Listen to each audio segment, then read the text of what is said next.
માળિયાહાટીનામાં સોમૈયા પરિવારના કુળદેવીનો હવન યોજાયો હતો।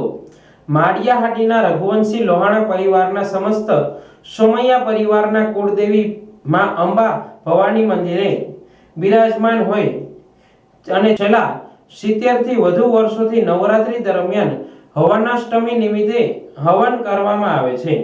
ચાલુ વર્ષે પણ શાસ્ત્રી આનંદભાઈ પેરાણીના આચાર્ય પદે આ હવન યજ્ઞ યોજાયો હતો। આ તકે યજમાન રાજેશભાઈ કાંતિલાલ સોમૈયા દ્વારા હવનમાં આવેલ દરેક પરિવારજનોનો આભાર વ્યક્ત કરવામાં આવ્યો હતો।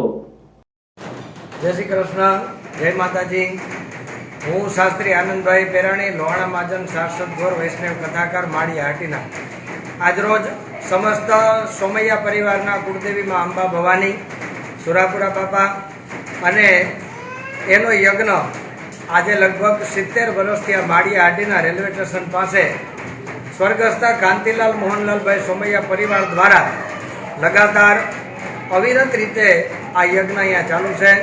હું આજે મારા દાદા, મારા પપ્પા અને છેલ્લે હું અત્યારે 3 પેઢીથી અમે આ યજ્ઞ કરાવીએ છીએ અને અત્યારે હાલની તકે આ યજ્ઞ આજે આઠમની તિથિના દિવસે એનું સમગ્ર સંચાલન દર વર્ષની જેમ આ વર્ષે પણ માળિયાહાટીના અને કાંતિબાપા વતી અમારા રાજુભાઈ અને એમનો પરિવાર ખૂબ સારી રીતે સમગ્ર સોમૈયા પરિવાર સાથે જોડાય છે અને ગામના પણ પ્રતિષ્ઠિત લોકો, આગેવાનો, રાજકીય કાર્યકરો વિશાળ સંખ્યાની અંદર અહીંયા ભોજન પ્રસાદી રાખવામાં આવે છે।